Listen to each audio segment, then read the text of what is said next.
নমস্কাৰ ছাৰবিদসকল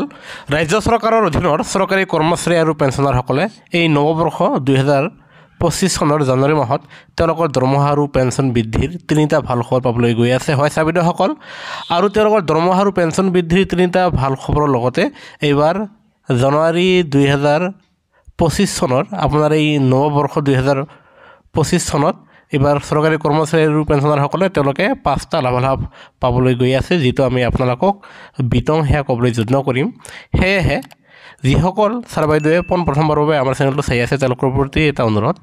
বহুতো মানুহে আমাৰ ভিডিঅ' চাই কিন্তু অধিকাংশ মানুহে আমাৰ চেনেলটো ছাবস্ক্ৰাইব নকৰে হেহে চৰকাৰী কৰ্মচাৰী আৰু পেঞ্চনৰ প্ৰতিটো শেহতীয়া জাননী সকলোতে আগত পাবলৈ আমাৰ চেনেলটো নিশ্চয় লাইক এটা দি ছাবস্ক্ৰাইব কৰিবলৈ নাপাহৰিব হেহে আপোনালোকৰ সময়ৰ প্ৰতি লক্ষ্য ৰাখি আমি প্ৰথম খবৰটো ক'বলৈ ওলাইছোঁ ছাৰবাইদেউসকল এয়া চাব আপোনালোকে স্ক্ৰীনত চাবলৈ সক্ষম হৈছে য'ত সদৌ অসম কৰ্মচাৰী পৰিষদৰ ফালৰ পৰা আপোনাৰ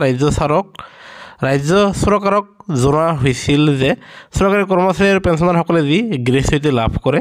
সেয়া গ্ৰেচুইটিৰ লিমিট 20 লাখ টকাৰ পৰা 25 লাখ টকা কৰিবলৈ আৰু ইয়াৰ সুবিধা কৰ্মচাৰী আৰু পেঞ্চনাৰসকলক দিবলৈ তেওঁলোকে কৰ্মচাৰী পৰিষদৰ ফালৰ পৰা অসম চৰকাৰক এয়া জনোৱা হৈছে আৰু হেহে লক্ষণীয় হ'ব যে বিশেষ সূত্ৰৰ খবৰৰ ভিত্তিত এইবাৰ অসম চৰকাৰে চৰকাৰী কৰ্মচাৰীসকলক গ্ৰেচুইটিৰ সুবিধা 20 লাখ টকাৰ পৰা 25 লাখ টকা দিব বুলি জনা গৈছে এই ক্ষেত্ৰত বিভাগীয় কৰ্তৃপক্ষৰ পৰা আপোনাৰ বিত্ত বিভাগৰ ফালৰ পৰা এক অফিচ মেমৰেণ্ডাম প্ৰকাশ পাব আৰু সেই জাননীখন প্ৰকাশ পোৱাৰ পিছতহে কৰ্মচাৰী আৰু পেঞ্চনাৰসকলে অৱসৰ গ্ৰহণ কৰাৰ পিছত তেওঁলোকে মেক্সিমাম 25 লাখ টকালৈকে তেখেতসকলে গ্ৰেচুইটিৰ সুবিধা লাভ কৰিব আৰু এই ক্ষেত্ৰত যিসকল চৰকাৰী কৰ্মচাৰী আৰু পেঞ্চনাৰসকলৰ তেখেতসকলৰ 1 জানুৱাৰী 2024 চনৰ পৰাই সেয়া কাৰ্যকৰী কৰিবলৈ কৰ্মচাৰী পৰিষদৰ ফালৰ পৰা এয়া অনুৰোধ জনাইছে আৰু এয়া নিশ্চয় প্ৰথমটো ভাল খবৰ যে এইবাৰ ৰাজ্য চৰকাৰে কৰ্মচাৰীৰ আপোনাৰ গ্ৰেচুইটিৰ ধন বৃদ্ধিৰ জাননীখন প্ৰকাশ কৰিব এতিয়া আমি আপোনালোকক আন এটা ভাল খবৰ দিবলৈ ওলাইছোঁ সেয়া হ'ল যে আপোনালোকৰ যি মৰুগীয়া বানচ অল ইণ্ডিয়া কনজিউমাৰ প্ৰাইচ ইণ্ডেক্সৰ সূচকাংকৰ ভিত্তিত বৃদ্ধি পায় প্ৰতি 6 মাহৰ অন্তৰালে এইবাৰ আপোনালোকে যি 53% লাভ কৰি আছে তেনেস্থলত এইবাৰ নৱবৰ্ষত আপোনালোকৰ আকৌ মৰুগীয়া বানচ 3% বৃদ্ধিৰ বাট প্ৰশস্ত হৈছে হয় ছাৰবিদসকলে জুলাই মাহৰ পৰা ডিচেম্বৰৰ ভিতৰত এই 6 মাহৰ যি অল ইণ্ডিয়া কনজিউমাৰ প্ৰাইচ ইণ্ডেক্সৰ সূচকাংকৰ ভিত্তিত এতিয়াও যেনিবা 1-2 মাহৰ এয়া সূচকাংক প্ৰভাৱ পাবলৈ বৃদ্ধি আছে আৰু এয়া যদিহে আনুমানিক বঢ়াই দিয়া হয় তেনেস্থলত আপোনালোকৰ দিয়ে মানে 3% বৃদ্ধি পায় তাৰমানে আপোনালোকে মাৰ্চ এপ্ৰিল মাহৰ পৰা আপোনালোকে আকৌ 3% মৰুগীয়া বানচ লাভ কৰিবলৈ সক্ষম হ'ব আৰু তেনেস্থলত আপোনালোকে জানুৱাৰী ফেব্ৰুৱাৰী আৰু মাৰ্চ এই 3 মাহৰ আপোনালোকে এৰিয়াৰ পাবলৈ সক্ষম হ'ব কিন্তু এইখিনিতে লক্ষণীয় কথাটো হ'ল যে আপোনালোকৰ 53% দিয়েৰ যি 4টা এৰিয়াৰৰ কিস্তি সেয়া ৰাজ্য চৰকাৰে এতিয়াও মোকলাই দিব পৰা নাই এই ক্ষেত্ৰত বহুতো কৰ্মচাৰীয়ে যোৱা 53% দিয়েৰ এৰিয়াৰ এতিয়াও লাভ কৰা নাই আৰু আশা কৰা গৈছে যে আপোনাৰ এই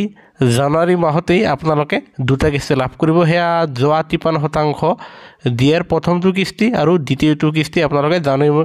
জানুৱাৰী মাহৰ ভিতৰতে লাভ কৰিব আৰু তাৰপিছত পৰৱৰ্তী আন 2টা কিস্তি সেয়া মাৰ্চ আৰু এপ্ৰিলত লাভ কৰিব আৰু তাৰ পিছেই তাৰমানে এপ্ৰিল মাহত আকৌ আপোনালোকৰ নতুনকৈ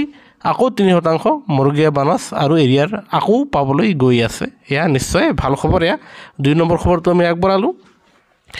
এতিয়া আমি আন শেহতীয়া খবৰ দিবলৈ ওলাইছোঁ সেয়া হ'ল আপোনালোকৰ ফিক্স মেডিকেল এলাউন্স বৃদ্ধি সন্দৰ্ভত হয় ছাৰবাইদেউসকল ইতিমধ্যে ৰাজ্য চৰকাৰৰ কৰ্মচাৰীসকলে তেখেতসকলে মাত্ৰ মেডিকেল এলাউন্স 600 টকা লাভ কৰে সেয়া বৃদ্ধি কৰিবৰ কাৰণে চৰকাৰক জনোৱা হৈছে আৰু আশা কৰা গৈছে যে চৰকাৰে অতি শীঘ্ৰে এই সন্দৰ্ভে আপোনাৰ ভাল খবৰ প্ৰকাশ কৰিব আনহাতে যি পেঞ্চনাৰসকলৰ ক্ষেত্ৰত ফিক্স মেডিকেল এলাউন্স তেওঁলোকে 1000 টকা লাভ কৰি আছে সেয়া আপোনাৰ বঢ়াই 3000 টকা কৰিবলৈ বিভাগক জনোৱা হৈছে আৰু আশা কৰা গৈছে যে অতি শীঘ্ৰে এই সম্পৰ্কেও আপোনাৰ ভাল খবৰ লাভ কৰিব আৰু তেনে ক্ষেত্ৰত আন এক শেহতীয়া খবৰ আমি ইয়াতে নকৈ নোৱাৰিছোঁ সেয়া হ'ল কৰ্মচাৰীসকলৰ যি GIS আপোনালোকৰ যি গ্ৰুপ ইঞ্চুৰেঞ্চ আছে সেয়া চতুৰ্থ বৰ্গৰ কৰ্মচাৰীৰ মাত্ৰ 100 টকা কৰ্তন কৰা হয়, আনহাতে তৃতীয় বৰ্গৰ কৰ্মচাৰীৰ GISৰ নামত মাত্ৰ 200 টকা কৰ্তন কৰা হয়। এই 100 টকা আৰু 200 টকা GISৰ নামত আপোনালোকে গোটেই 30, 33, 35 বছৰ চাকৰি কৰাৰ শেষত আপোনালোকে মাত্ৰ 50-60 হাজাৰ টকা আপোনাৰ GISৰ ধন পাবলৈ সক্ষম হয়। তেনে ক্ষেত্ৰত ৰাজ্য চৰকাৰক এই কৰ্মচাৰীৰ আপোনাৰ GISৰ ধনৰ পৰিমাণ যি 100 আৰু 200কৈ কৰ্তন হয় সেয়া বৃদ্ধি কৰিবলৈ জনা হৈছে। আৰু ইতিমধ্যে ৰাজ্য চৰকাৰে এই সন্দৰ্ভত এক কমিটি গঠন কৰি দিছে আৰু সেই কমিটিৰ প্ৰতিবেদন আপোনাৰ 15 দিনৰ ভিতৰত সেয়া ছাবমিট কৰিবলৈ জনা হৈছে আৰু আশা কৰা গৈছে যে এইবাৰ নৱবৰ্ষ 2025 চনত কৰ্মচাৰীসকলৰ GISৰ ধনৰ পৰিমাণো সেয়া বৃদ্ধি পাব বুলি জনা গৈছে আৰু এয়া নিশ্চয় ভাল খবৰ। এতিয়া আমি আপোনালোকক 3 নম্বৰ খবৰটো দিবলৈ ওলাইছোঁ, সেয়া হ'ল আপোনালোকৰ 8ম দৰমহা আয়োগৰ গঠন সম্বন্ধে হয়। ছাত্ৰসকল, কিয়নো যেতিয়া 7ম দৰমহা আয়োগ প্ৰযোজ্য হৈছিলে তেতিয়া আপোনাৰ 18 মাহ আগতেই আপোনালোকৰ 7ম দৰমহা আয়োগৰ ওপৰত কমিটি গঠন কৰি দিয়া হৈছিলে আৰু সেই কমিটিয়ে মূল্যবৃদ্ধিৰ ওপৰত চিন্তা চৰ্চা কৰি যি তেওঁলোকে প্ৰতিবেদন দাখিল কৰিছিলে আৰু তাৰ ভিত্তিত 7ম দৰমহা আয়োগৰ অধীনত কৰ্মচাৰীসকলে লাভালাভ দৰমহা বৃদ্ধিৰ সুবিধা পাবলৈ সক্ষম হৈছিলে। কিন্তু এইবাৰ জানুৱাৰী 2025 চন পৰিলেই আৰু আপোনাৰ 2026 চনৰ জানুৱাৰীৰ পৰা যিহেতু 8ম দৰমহা আয়োগ কাৰ্যকৰী কৰাৰ নিয়ম, তেনে ক্ষেত্ৰত হাতত মাত্ৰ 1 বছৰৰ সময়সীমা নাই, মাত্ৰ 11 মাহ সময় আছে। তেনে ক্ষেত্ৰত ফেব্ৰুৱাৰী মাহত অহা ফেব্ৰুৱাৰীত কেন্দ্ৰীয় চৰকাৰৰ কেবিনেট বৈঠক আছে আৰু এই কেবিনেট বৈঠকতে আপোনালোকৰ 8ম দৰমহা আয়োগৰ ভাল খবৰটো আহিব বুলি জনা গৈছে আৰু আপোনালোকৰ 8ম দৰমহা আয়োগৰ সেই কমিটিখন গঠন কৰি দিব। তেনে ক্ষেত্ৰত চৰকাৰী কৰ্মচাৰীৰ পেঞ্চনাৰসকলে যথেষ্ট পৰিমাণ উপকৃত হ'ব, কিয়নো এইবাৰ ফিটমেন ফেক্টৰে গুৰুত্বপূৰ্ণ ভূমিকা গ্ৰহণ কৰিব আৰু বিভিন্ন মহলৰ পৰা দাবী উত্থাপন হৈছে যে এইবাৰ ফিটমেন ফেক্টৰ 2.76 কৰিবলৈ কোৱা হৈছে। এতিয়া আন এক শেহতীয়া খবৰ সেয়া প্ৰকাশ পাই আছে যে এইবাৰ জানুৱাৰী মাহৰ দৰমহা যিহেতু আপোনালোকে ফেব্ৰুৱাৰী মাহত লাভ কৰিব প্ৰথম সপ্তাহত, সেয়েহে জানুৱাৰী মাহৰ দৰমহা যিহেতু ফেব্ৰুৱাৰীৰ প্ৰথম সপ্তাহত লাভ কৰিব, তেনে ক্ষেত্ৰত এইবাৰ আপোনালোকে অতিৰিক্ত টকা লাভ কৰিব আৰু যিটো অতিৰিক্ত টকা লাভ কৰিব সেয়া আপোনালোকৰ লাভ নহ'ব, কিয়নো ফেব্ৰুৱাৰীত যিহেতু আপোনাৰ গ্ৰন্থমেলা আছে। তেনে ক্ষেত্ৰত কৰ্মচাৰীক কিতাপ কিনিবলৈহে অতিৰিক্ত টকা দিয়া হ'ব আৰু সেই টকা আপোনালোকৰ লাভ নহ'ব আৰু সেই টকাৰে আপোনালোকে কিতাপ কিনিব লাগিব। যিয়ে নহওক, এয়া এক শেহতীয়া খবৰ কাৰণে আমি আগবঢ়ালোঁ।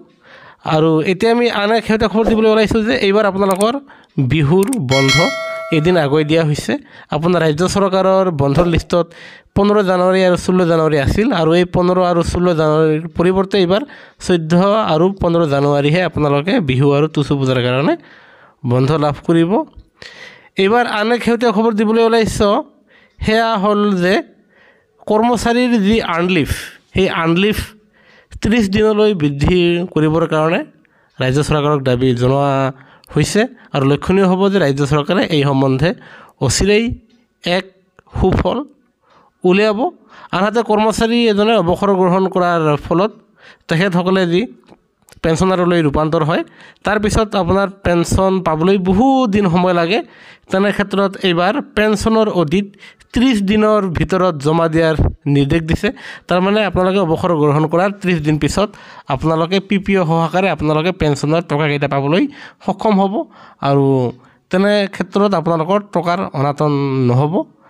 আৰু লক্ষণীয় হৈছে যে ৰাজ্য চৰকাৰে আন এক বাট মুকলি কৰিছে, সেয়া হ'ল কৃতজ্ঞতা পৰ্টেল। আৰু আপোনালোকে অৱসৰৰ 6 মাহ আগতে আপোনালোকৰ যাৱতীয় নথি পত্ৰ সহকাৰে আপোনালোকে নিজৰ জিলাত থকা কৃতজ্ঞতা পৰ্টেলৰ জৰিয়তে আপোনালোকে তাত আবেদন কৰিব লাগিব আৰু সেই আবেদনৰ ভিত্তিত আপোনালোকে নিৰ্দিষ্ট সময়ত অৱসৰ গ্ৰহণ কৰাৰ লগে লগে আপোনালোকে হাতে হাতে আপোনালোকে পেঞ্চনৰ